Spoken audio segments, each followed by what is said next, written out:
Well, in Governor Fallin's first State of the State address, economic development was the key theme throughout her speech. Growing jobs is a common goal for all elected officials and one that has many facets. I was able to sit down with the newly elected governor on her 45th day in office to talk about her strategy to attract jobs to the state. Madam Governor, by all accounts, the jobs that we lost in the last recession, they may well not be coming back, but other jobs may come in their place, more high-tech jobs. As a state, how do we prepare for where the jobs are going to be? Well, it's interesting you asked that because just today I went and spoke with our Career Technology Center superintendents, and we were talking about workforce development and looking not just for today for the skill sets needed for our workforce, but a year, 5 years, 10 years down the line to stay ahead of the industry to know where we need different skill sets for our workers. I'll give you an example. There was an aerospace company that I went and visited a year ago, and they told me they wanted to add about 100 new technical type jobs, but they couldn't find the workers they needed. So I was visiting with our career technology centers about, staying connected basically with the industry, which they do, to know what the current needs are so that we can fulfill those needs and keep the jobs here, not only to retain jobs, but to attract new industry to Oklahoma. Yeah, and it's both a long-term and a short-term goal because sometimes when new industry comes into the state, they need some short-term training. Well, the other thing is just the training for companies that are here. Sometimes it's a retooling effort or maybe a new mission for, say, a manufacturing plant, so they need to reskill their workers, bring a new skill set on.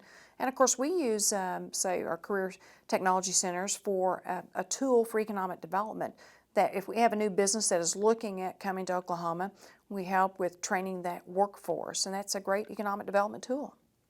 In terms of business development, how do you balance the short-term tax incentives and that you would have with the long-term investment that needs to be made for infrastructure, everything from roads to schools? Well, we live in a very global, competitive economy right now. We compete not only with different states like Texas or Kansas or Arkansas, wherever it might be, but we compete internationally. There are times that Oklahoma may lose jobs to another country. And so we have to look at our different incentives that we have on the books. States compete, so they offer different things to companies to come into their states or even to stay in their states. We have some incentives on our books that we've had for a very long time. There are times that we may improve upon different benefits for a company to think about moving to Oklahoma, whether it's education, whether it's workforce training, whatever it might be, maybe it's tax incentives.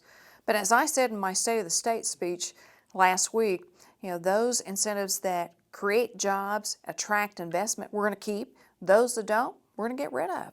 Because in a down economy, in a recession with a budget shortfall, you can't afford to keep around incentives that don't create wealth, don't create jobs. I've asked you mostly about the things that we need to be doing, but I don't want to overlook all the things that we have done, everything from the attitude of the workforce to just our location here in the middle of America.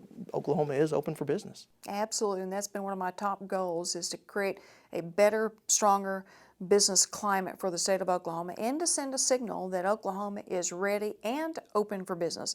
If you think about it, we have everything we need right here. We have a low cost of housing. We're ranked top nationally as one of the best places to live and work in many of our different cities. Our housing costs are a lot less. We have an abundance of resources, whether it is oil or gas or wind power. Water is certainly abundant in Oklahoma. People want our water in our state. It's a great place to raise a family. It's a great place to be a small business person. And we're going to do everything we can through our legislative process and through my administration to make Oklahoma even more pro-business. And so I think those are all reasons why someone would want to come to Oklahoma or even stay in Oklahoma with their businesses. Madam Governor, thank you so much. Thank you.